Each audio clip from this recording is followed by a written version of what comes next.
rənglər. Bugün sizinlə 3-cü sinif dərslikdə olan məlumatları bölüşəcəm. Birinci mövzu gəlir rənglərlə bağlı. Biz aşağı sinifdə də öyrəndik ki, 3 əsas rəng var. Qırmızı, sarı və göy rəng. Bu 3 rəngi heç bir rəngdən almaq olmur. Lakin bu rənglərin qarışığından müxtəlif rənglər, rəng çalarları əldə etmək olur. Gəlin birinci baxaq. 2 əsas rəng verilir. Burada qırmızı və sarı rəng, ikisi də əsas rəngdir. Bu əsas rəngləri qarışdıraraq narıncı rəng əldə olunub. Daha sonra burada görürük qırmızı və yaşıl rəng. Qırmızı və yaşıl rəngin qarışığından qəhvəyi rəng alınır. Bəs belə bir fikir çıxa bilər ki, yaşıl rəng yoxdur. Bəs necə oldu yaşıl rəng yarandı? Yaşıl rəng əldə etmək üçün isə yenə 2 əsas rəng olan qırmızı, sarı və göy rəngdən istifadə edərək yaşıl rəng əldə olunur və yaşıl rəngə də qırmızı rəng əlavə etdikdə, yəni əsas rəngi əlavə etdikdə qəhvəyi rəng əldə olunur. Daha sonra yenə 2 əsas rəng göstərilib burada, qırmızı və göy rəng. Bu rənglərin qarışığından isə bənövşəyi rəng alınır.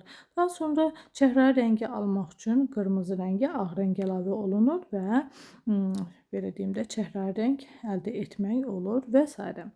Ümumiyyətlə rənglər bizə müxtəlif təəssüratlar bəxş edir. Məsələn, biz bir təsvirə baxırıq. O təsvir bizə xoş əhval-ruhiyyə bəxş edirsə, yüngüldürsə, zərifdirsə, deməli bu təsvirdə, bu rəsmdə ağ rəngdən daha çox istifadə olunub. Yox, əgər biz təsvirə baxan zaman təsvirdə kədər varsa, belə deyim də zəhm varsa, bu deməli təsvirdə qara rəngdən daha çox istifadə olunmuş bir rəsm əsəridir. Yox, əgər qəmginlik, sakitlik hissi olunursa, deməli bu təsvir boz rənglə işlənmiş bir təsvirdir, rəsm əsəridir. Daha sonra isti və soyuq kolorit. Kolorit istər isti, istərsə soyuq rənglərin bir-birinə olan uyğunluğudur. Burada yarpaqlar üzərində nümunə göstərilib və soyuq kalorit, yarpaqlarda soyuq koloriti görürük. Yəni yaşıl rəngin bir-birinə olan uyğunluğunu görürük. Getdikcə istiyə doğru dəyişir. Burada isə Bəli, burada da isti rənglərin bir-birinə uyğunluğunu görürük. Sarının, qəhvəyinin, narıncının bir-birinə uyğunluğu görünürük. Yəni ümumiyyətlə həm isti, həm soyuq rənglərin bir-birinə uyğunluğu kolorit adlanır. Fon isə dərinlik mənasını bildirir. Əsasən təsvirin arxa hissəsidir. Gəlin burada baxaq. Mir Teymur Məmmədova aid olan 2 rəsm əsəri verilib. Və belə deyim, şəhər mənzərəsi varsa, biz buna veduta janrına aid edirik. Yəni veduta janrında adətən şəhər mənzərəsi təsvir olunur və bu hər iki əsərdə veduta janrına aiddir və hər iki əsərdə də belə deyim də rəngkarlıq növünə aiddir. Və birinci əsər sübh çağı əsəridir. Buna deyirik ki, bu isti kolorita malik olan bir rəsm əsəridir. Nəyə görə? Çünki burada isti rənglərin bir-birinə uyğunluğu var. Görürsüz, yəni kontrastlıq yoxdur. Sadəcə uyğunluq var. Yəni kolorit var. Məsələn, qəhvəyi rəngin bir-birinə uyğunluğu var, sarı rəngin uyğunluğu var, narıncı rəngi görürük ki, yəni bu rənglərin bir-birinə olan uyğunluğu, koloriti var. Daha sonra Yaddaş gecəsi əsərində isə soyuq kolorita malik olan bir rəsm əsəridir. Nəyə görə? Çünki mavinin, firuzənin, yaşılın tonlarını görürük. Yəni bunların da bir-birinə uyğunluğu var. Bu da ona görə deyirik ki, soyuq kolorita malik olan bir rəsm əsəridir. Sonra gəlir təbiətdə kontrast rənglər. Kontrast nə deməkdir? Kontrast bir-birindən kəskin, fərqlənən rənglərə deyilir və burada nümunə üzərində göstərilib. Bənövşəyi və sarı rəng bir-birindən kəskin fərqlənir. Ona görə deyirik kontrast rəngdir. Daha sonra qırmızı və yaşıl bir-birindən kəskin fərqlənir. Ona görə deyirik kontrastdır. Və yaxud da qırmızı ilə sarı. Hər ikisi də bir-birindən kontrastdır. Niyə? Çünki kəskin formada bir-birindən seçilir. Ton kontrastı isə bu belə deyim də bir rəngin fərqidir, açıqlığı, tündlüyüdür və burada da nümunələr üzərində görmək olur. Təzad isə ziddiyyət deməkdir, əks olan mənanı bildirir. Gəlin baxaq, burada Böyük Ağa Mirzəsizadəyə aid olan Zoğulbada dəniz əsəri var. Bu da marina janrına aiddir. Marina janrında da dəniz mənzərəsi əks olunur və bu əsərə belə deyim, ilk baxanda kontrastlıq diqqəti çəkir. Nəyə görə? Çünki isti rəng var. isti rəng var və soyuq rəng var. Yəni kontrast rəng ilk nəzərə çarpır. Burada belə deyim də, əsas diqqəti çəkən isti rəngdir. Çünki o qədər parlaqdır ki, elə təsvirə baxan kimi ilk olaraq insanın nəzərini məhz həmin bu az bir hissə, tabloda az bir hissə diqqəti çəkir. Ancaq soyuq rənglər daha çox üstünlük təşkil edir, ancaq solğun olduğuna görə diqqəti o qədər də cəlb etmir. Və ümumilikdə dedik ki, əks, yəni rənglərin bir-birinə əks formada təsvir olunubdur. Lakin yuxarı hissəyə baxdıqda burada soyuq rənglərin bir-birinə uyğunluğunu görürük. Aşağı hissəyə baxdıqda isə isti rənglərin bir-birinə uyğunluğunu görürük. Daha sonra gəlir burada yenə Böyük Ağa Mirzəcayədəyə aid olan iki rəsm əsəri göstərilibdir. Hər iki əsər belə deyim, məşəq janrındadır. Hər iki əsər də portret janrına aid etmək olur. Yəni insanların gündəlik həyatından bəhs edən rəsmlər məşəq janrına aiddir. Və birinci təsvir insana Kəndimizin Sakinləri adlı rəsm əsəridir. İnsana xoş əhval-ruhiyyə bəxş edir. Nəyə görə? Çünki burada çəhrayı rəngə, daha sonra yaşıl rəngə, qonur rəngə, sarı rəng əlavə edilib. Ona görə də təsvir insana xoş əhval-ruhiyyə bəxş edir. Ancaq digər əsər isə kəndimizin, üzr istəyirəm, daha doğrusu Xəzər Neftçiləri əsəridir ki, bu əsərdə də qırmızı rəngə, göy rəngə, sarı rəngə, qara rəng əlavə olunub. Ona görə də təsvir həyəcanlıdır, zəhmlidir. Yəni insanda belə deyim də, həyəcan hissi yaradır. Deməli, rənglər, belə deyim də, rənglərdən istifadə edərək insanlara təsvirlər, müxtəlif auralar bəxş etmiş olur. Burada isə Doğma Düzənliklər əsəri var. O da Səməd Haqverdova aid olan bir rəsm əsəridir. Burada isə həm isti rənglərin, həm soyuq rənglərin bir-birinə uyğunluğunu görmək olur. Amma daha çox, belə deyim də, nəzərə çarpan soyuq rənglərdir. Baxın, burada çəhrayının tonlarını görürük. Burada yaşılın tonlarını görürük. Sarı narıncının tonlarına isə daha çox, belə deyim də, soyuq rənglərə daha çox əlavə olunubdur. Ona görə də təsvirdə daha çox, belə deyirik ki, soyuq rənglər üstünlük təşkil edir. Maral Rəhmanzadənin Axşam əsərində də yenə soyuq rənglərlə işlənmiş bir rəsm əsəridir. Daha sonra gəlir Sakit Məmmədova aid olan Sibel əsəri. Bu əsərdə həm isti, həm də soyuq rənglər diqqətə çəkir. Məsəl üçün, burada sarı rəngi görürük ki, isti rəngdir. Daha sonra bənövşəyi, çəhrayı rəngin tonlarını görürük, yaşılın tonlarını görürük. Yəni bunlar da soyuq rənglərdir. Sonra Şanapipek əfsanəsi Vüqar Əliyə aid olan bir rəsm əsəridir. Bu rəsm əsərində də qəhvəyinin, narıncının tonlarını görürük. Yəni bu da isti kolorita malik olan bir rəsm əsəridir. Lakin Rəşad Cabbarovun Güllər əsəri isə kontrast rənglərlə işlənilib. Fikir verirsiniz, mavi fonda çəhrayı rəng kəskin formada seçilir və yaxud da ki, yaşılla çəhrayı bir-birindən kəskin formada seçilir. Sonra gəlir insanın yaratdığı bəzək əşyaları. Yəni insanlar, yaradıcı insanlar daima təbiətdən ilham alaraq müxtəlif, belə deyim də, işlər ərsəyə gətirirlər və burada da təbiət motivləri görürük. Bu qəlman, xarı bülbül, cırcırama və s. Yəni bunların hər biri təbiət motividir və bu, belə deyim, motivlərdən bəzək əşyaları ərsəyə gətirilir. Yaxşı, gəlin görək həmin bəzək əşyasının ərsəyə gəlməsi hansı ardıcıllıqla olur. Deməli, ilk növbədə obyekt seçilir. Daha sonra obyektin formasının rəsmi çəkilir. Daha sonra detallar müəyyənləşdirilir. Detallar müəyyənləşəndən sonra da hansı material, hansı üsulla işlənəcəksə o seçilir və budur. Bəzək əşyası artıq hazırdır. Digər, belə deyim də, burada da rəsmlər göstərilib. Yəni eyni qayda burada da təkrarlanır. Obyekt seçilir, sonra rəsmi çəkilir. Daha sonra detallar müəyyənləşir, material seçilir, üsul seçilir və bəzək əşyası ərsəyə gəlir. Və burada da belə deyim də, kişilərə aid olan aksesuarlar görürük. Üzərlərdə daşqaşlarla bəzədilir və bu cür aksesuarlardan kişilər daha çox yığıncaqlarda, şənliklərdə istifadə edirlər. Yəni bəzəkli olan. Bu da onların, belə deyim də, bu aksesuarlar onların güclü olduğunu, qüvvətli, cəsur olduğunu ifadə edərdi, göstərərdi. Lakin hərb meydanında daha bəzəksiz, yəni qalxandan, dəbilqədən, qılıncdan, silahlardan istifadə edərdilər. Qadınlar bəzəkləri isə onların belə deyim, zərif görünməsi üçün, gözəlliyi üçün istifadə edirdilər və onların da hər biri daş qaşlarla bəzədilərdi. Sonra gəlir xalçaları bəzəyən naxışlar. Burada belə deyim də xalçanın ərsəyə gəlməsi prosesi göstərilir və ilmə vurulmasından qısa bir belə deyim də fraqment göstərilib və bu hanadır, hansı ki xalça burada toxunur. Daha sonra gəlin görək əriş nədir, ilmə nədir? Baxın bu əsas belə deyim də şaquli iplər var, ağ, boz rəngdə təkrarlanır. Həmin onlar ərişdir. İlmə isə hörülən düyündür. Baxın bu bantik formasında olan.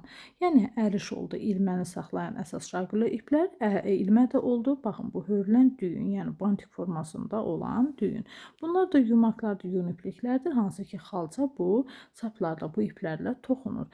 Daha sonra ritm nədir? Ritmdə növbələnmə, ardıcıllıq deməkdir və burada da onun nümunələri göstərilib. Birinci deməli su ornamentində nümunə göstərilib. Baxın, bu belə deyim də bir ornament daha sonra təkrarlanır və ritm yaradır. Yəni bir elementin, yəni bir ornamentin ritmi yaranmış olur. Burada isə rəngin ritmini görürük. Baxın, Kərvanda rəng ritmi var. Nəyə görə rəngin ritmi deyirik? Fikir verirsiniz, haşiyələr qırmızı rəngdədir, fon yaşıldır. Daha sonra haşiyələr yaşıldır, fon qırmızıdır və eyni qaydada təkrarlana gedir. Deməli, burada nəyin ritmidir? Rəngin ritmidir. Daha sonra rəng kontrastı, ulduz ornamenti görürük ki, burada da bir-birindən kəskin fərqlənən rənglərdir. Yəni, burada da rəng kontrastıdır. Sonra gəlir Lətif Kərimov, xalçaçı rəssam, dünya şöhrətli alim Lətif Kərimov. Lətif Kərimovun naxış nümunələri əsasında toxunmuş xalçalar var ki, bunlar Şuşa, Göygöl, Füzuli, Butalı, heyvanlar aləmində və s. Bu xalçalar Lətif Kərimovun xalça nümunələri əsasında toxunmuş xalçalardır və Lətif Kərimovun təşəbbüsü ilə 1972-ci ildə Bakıda Xalça Muzeyi yaradılmışdır. Lətif Kərimov xalçaya belə deyim də naxışları bu cür tərtib edirdi. O ilk növbədə damalı kağız üzərində naxışın belə deyim də naxışın formasını çəkirdi. Daha sonra rəngli ilmələrlə həmin o naxışlar xalça üzərinə əks olunurdu. Burada isə Əsrlərin Nəğməsi adlı xalça görürük. Lətif Kərimova aid olan belə deyim də bir xalçadır. Yəni onun naxış nümunələri əsasında toxunmuş bir xalçadır və üzərində də müxtəlif ornamentlər görürük. Dəvə var, ceyran var, ulduz var, insan var və burada da onlar stilizə olunmuş formadadır. Yəni şərt olaraq yaraşıq məqsədi ilə formalarının dəyişdirilmiş, ümumiləşdirilmiş formasıdır. Burada əl-ələ insan təsvir olunub, o da sanki yallı rəqsini xatırladırmış kimi təəssürat bağışlayır. Və onu da qeyd edim ki, Əsrlərin Nəğməsində, yəni naxışlar üzərində, daha doğrusu naxışlarda simmetriya yoxdur. Yəni belə deyim də müxtəlif növ ornamentlərdən istifadə olunub. Sonra gəlir dekorativ tətbiqi sənət. Dekorativ tətbiqi sənət də təsvirincə sənətin ən qədim növlərindən biridir və burada da müxtəlif üsullarla hazırlanmış əşyalar göstərilib. Deməli, oyma ağac, daş, sümük üzərində olur və oyularaq müxtəlif bəzək əşyaları hazırlamaq olur, məişət əşyaları hazırlamaq olur və s. Daha sonra keramika nədir? Keramikada insan tərəfindən yaradılan ilk süni materialdır. Çünki niyə? Tərkibində mineral qatqılar var. Ona görə deyirik ki, keramika süni materialdır və burada da keramik məmulatları görürük ki, bunlar da yapma üsulu ilə hazırlanır. Daha sonra metal üzərində döymə, bu da xüsusi belə deyim də alətlər var ki, həmin o alətlərlə döyəclənərək səth üzərində müxtəlif təsvirlər yaratmaq olur. Burada isə görürük dekorda kontrast rənglər, yəni belə deyim də dekor düzəltmək üçün yalnız naxışlar çəkmək yəni lazım deyil. Eyni zamanda müxtəlif rənglərdən, kontrast rənglərdən istifadə edərək dekorlarda hazırlamaq olur. Baxın, kontrast rəngdir. Qırmızı rəng, yaşıl rəng bir-birindən kəskin fərqlənir. Bu iki rənglə də olur, bir neçə rənglə də ola bilər. Yəni bu cürdə dekor hazırlamaq yəni mümkündür. Daha sonra evimizdeki qab-qacaq. Burada da yenə dekorativ tətbiqi sənət nümunələri göstərilib, yonma üsulu ilə hazırlanmış məşət əşyaları, bəzək əşyası görürük. Daha doğrusu belə deyək də, quş var ki, bu məşət əşyası deyil, yəni bəzək xarakteri ilə hazırlanmış bir belə deyim əşyadır. Daha sonra burada rəng dəstə görürük ki, bu da ağacdan yonlara qoyularaq düzəldilib. Daha sonra burada şüşə məmulatı görürük. Şüşədən hazırlanmış bir əşya görürük ki, bu şüşə üzərində də təsvir cızılaraq yəni təsvir olunmuşdur. Şüşənin ümumiyyətlə hazırlanması isə belə deyim də üfürərək şüşə xüsusi borucuqlar var, yəni onu üfürərək müxtəlif formalara salmaq olur. Və bu da şüşə üfürən belə deyim də təsvirindən bir fraqmentdir. Burada da keramik məmulatları görürük. Hansı ki, bayaq qeyd etdik, süni materialdır. Yəni gil və mineral qatqılardan yaranan bir materialdır. Burada elə bir şey yoxdur. Daha sonra gəlir formanın müxtəlifliyi, gəlir konstruksiya haqqında məlumat. Ümumiyyətlə belə deyim də, yaşadığımız evlər, binalar, ondan sonra əşyalar, istifadə etdiyimiz əşyalar, bunlar müxtəlif hissələrdən ibarətdir və bunların quruluşu, ümumi quruluşu konstruksiya adlanır. Məsələn, burada da ona nümunələr verilib. Məsələn, fənər göstərilib ki, bu da yəni belə deyim də konstruksiyadır, müxtəlif hissələrdən ibarətdir. Burada əşya göstərilibdir. Bu da yəni müxtəlif konstruksiyadır, ev onun kimi. Daha sonra yəni burada da bir neçə nümunə göstərilib və s. Daha sonra burada mavi fonda natürmort əsəri var. Böyük Ağa Mirzəcadəyə aid olan natürmort janrında olan bir rəsm əsəridir. Sonra yaxın və uzaq məsafələr. Burada da perspektiv qaydalarından söhbət gedir. Perspektiv o deməkdir ki, yəni onun əsas qaydası odur ki, müşahidəçi gözünün qarşısında ona yaxın olan obyektin daha iri ölçüdə, uzaqlaşdıqca isə daha da kiçilməsi bu perspektivin əsas qanunudur. Yəni perspektivdə belə deyim də realda necə görünürsə, təsvirdə də o cür əks olunmasıdır və burada sahədə əsər var, Kamil Xanlarova aid olan. Perspektiv qaydalarına əməl edilmiş bir rəsm əsəridir. Fikir versək, yaxında olan qadınlar daha iri ölçüdədir, uzaqlarda olanlar isə daha kiçik ölçüdədir və yaxud da ağaclar, yaxında olan ağaclar daha iri ölçüdə, getdikcə isə daha da xırdalaşır.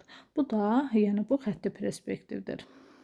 Daha sonra burada da yəni belə bir nümunə göstərilib. Burada nəzər salmaqda fayda var. Daha sonra gəlir kompozisiya nədir? Kompozisiya da ayrı-ayrı hissələrdən bütöv bir təsvir yaratmaqdır və bununla da bağlı aşağı sinifdə məlumat vermişdik. Deməli, burada da göstərilir ki, kompozisiya vərəq üzərində, yəni düzgün yerləşdirilməyi vacibdir və bu da təsviri belə deyim də faydalı olması onun vərəq üzərində düzgün yerləşdirilməyindən çox asılıdır. Birinci təsvirə baxaq. Yəni burada kompozisiya təbii ki, düzgün verilməyib, küncə sıxışmış, aşağı sürüşmüş vəziyyətdədir. Burada da daha çox yuxarı çox sürüşüb. Burada yenə eyni qayda. Daha sonra burada ən belə deyim də düzgün olan isə, düzgün yerləşdirilmişsə buradadır. Yenə daha sonra burada da yenə eyni belə deyim də qayda da təkrarlanır. Ən uyğun olan isə yenə 4-cü təsvirdədir. Burada isə çox belə deyim də yaxındır və fikir verirsinizsə, gəminin bir hissəsi təsvir olunmayıb, düşməyib. Yəni çox belə deyim də yaxına təsvir olunub. Yəni ən düzgünü budur. Daha sonra burada eskiz nədir, etüd nədir? Hər ikisi belə deyim də yaradılan əsərin ilkin qaralamasıdır. Lakin fərq ondadır ki, eskiz təsəvvür edilən əsərin ilkin qaralamasıdır. Etüd isə naturadan çəkilmiş rəsmin ilkin belə deyim də qaralamasıdır. Bu əsasən etüddə təsviri sənət əsərlərini öyrənmək məqsədi ilə çəkilir. Burada Məmməd Ağa Hüseynovun Balaca Rəssam əsərini görürük.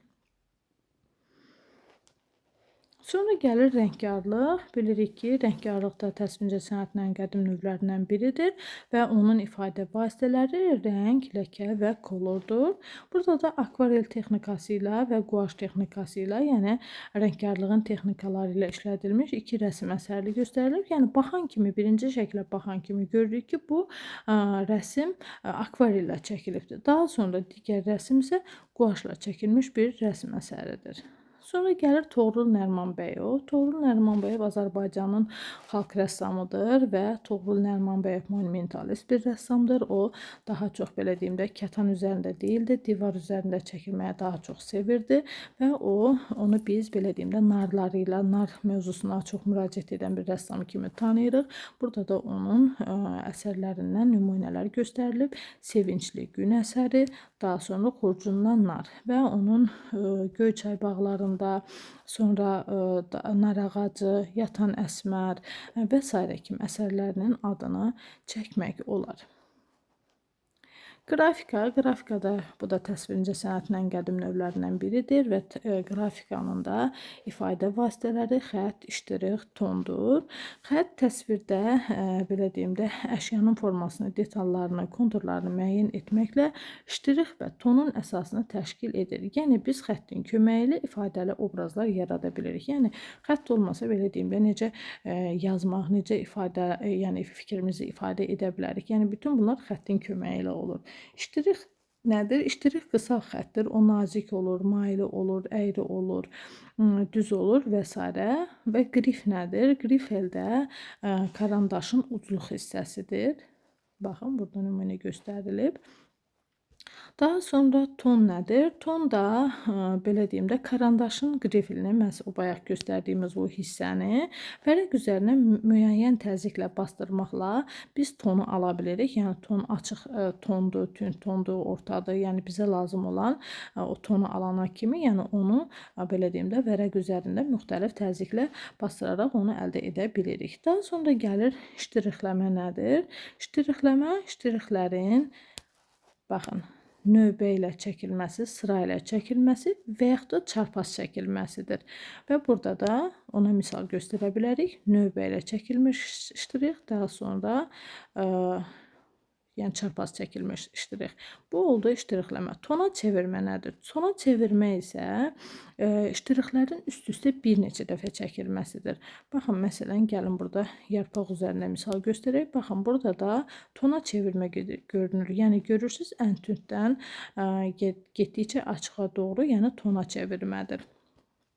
Yəni tona çevirmədə necə oldu? İştiriklərin bir neçə dəfə üstə çəkilməsi. Yayma nədir? Yayma da ən tünddən ən açığa qədər olan ton keçididir və belə deyim də yaymada məsələn əşyanın belə deyim də kölgələndirməsi zamanı müstəvi üzərinə düşən kölgəsini, yəni kölgələnmə edən zaman yaymadan istifadə edirik. Daha sonra gəlir Ələkbər Rza Quliyev. Ələkbər Rza Quliyev Azərbaycanın xalq rəssamıdır və belə deyim də görkəmli qrafika ustalarımızdan biridir və Ələkbər Rza Quliyev daha çox insanların gündəlik həyat tərzinə müraciət edən, insanların gündəlik məişədindən əsərlər ərsəyə gətirən bir rəssamdır və onun belə deyim də insanların, pambıqçıların, neftçilərin, balıqçıların təsvirlərini ağ-qara, yəni qrafika növündə əsərlərini yaratmışdır.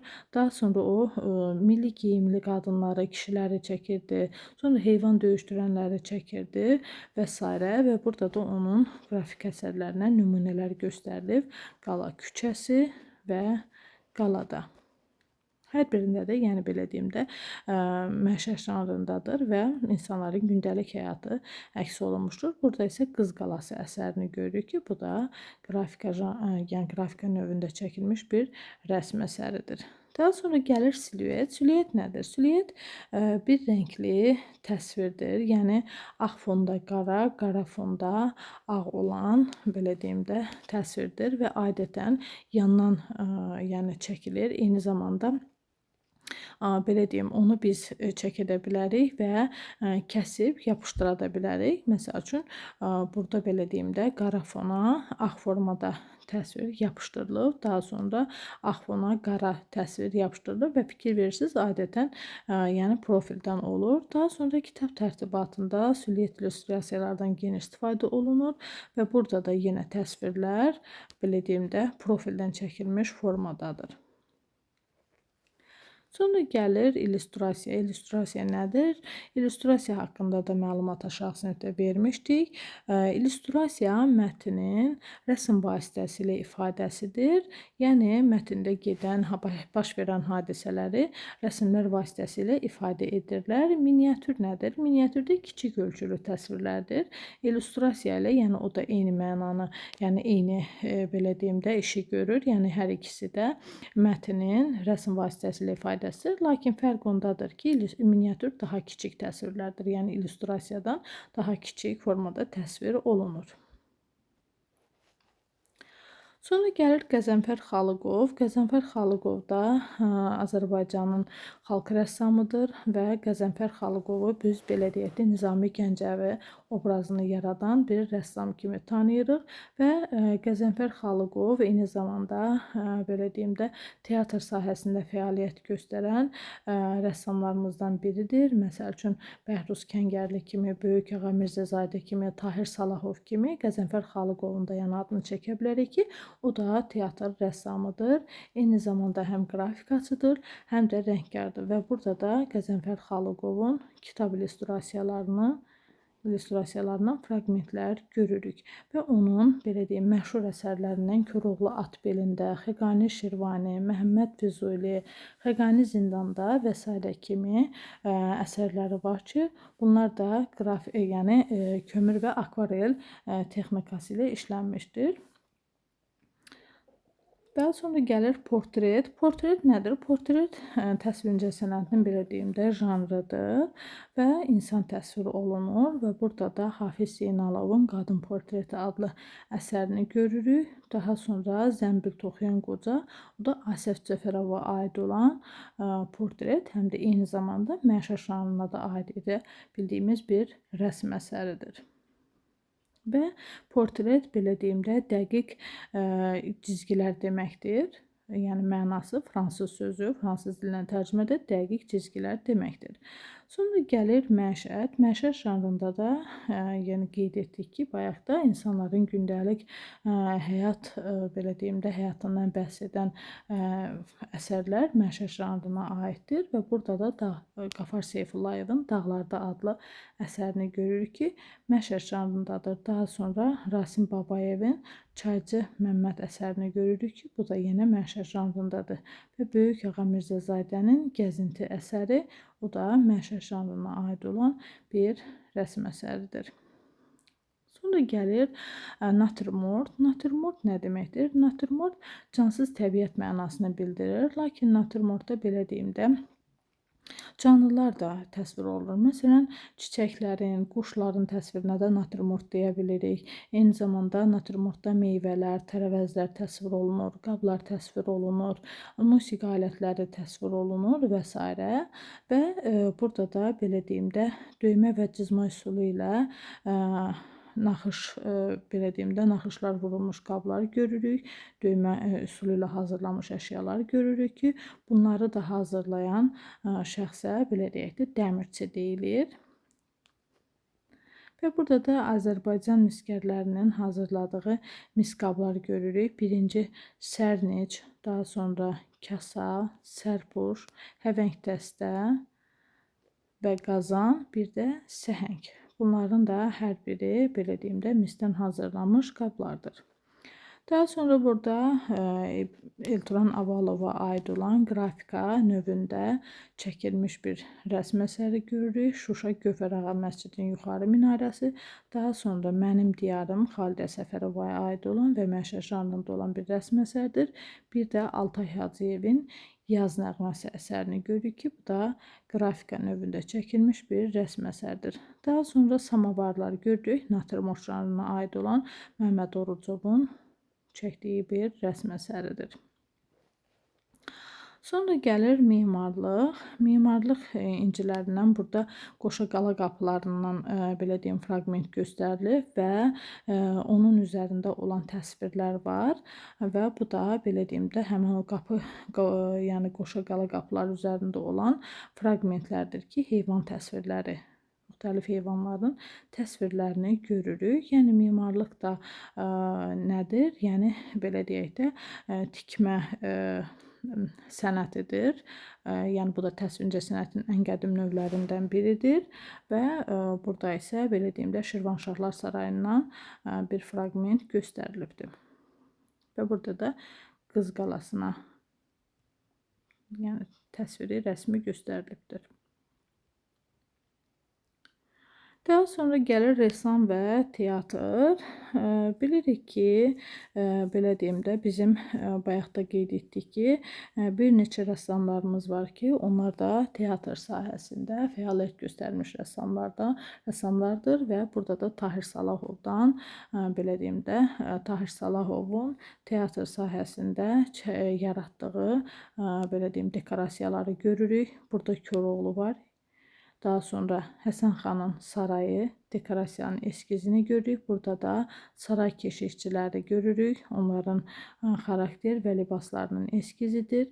Burada da Koroğlunun silahdaşları, yəni bunların hər biri Tahir Salahova aiddir.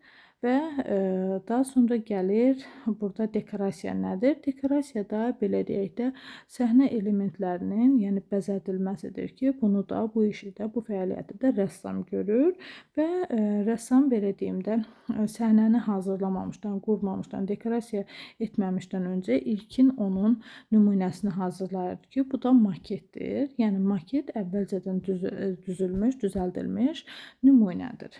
Daha sonra gəlin görək marionetka nədir? Marionetka da iplərin köməyi ilə belə deyim də canlanan kukladır. Bu marionetka adlanır. Daha sonra gəlir əlcək kuklalar. Bu da əllərə müxtəlif belə deyim də əlcəklər geyinilərək müxtəlif belə deyim formaları canlandırırlar. Yəni bunların hər biri də belə deyim də teatr sahəsində baş verir. Daha sonra burada küçəmizin bəzəyi fənərlər. Burada elə bir şey yoxdur. Daha sonra heykəllər. Burada Nizami Gəncəvinin heykəlini görürük. Bu Fuad Əbdürrəhmanova aid olan belə deyim də bir əsərdir və burada Nizami Gəncəvinin heykəli piedestal üzərində ucaldılıbdır. Piedestal da altlıq, özül deməkdir və monumental belə deyim də heykəldir. Nizami Gəncəvinin heykəli monumental da o deməkdir ki, böyük, əzəmətli mənasını verir.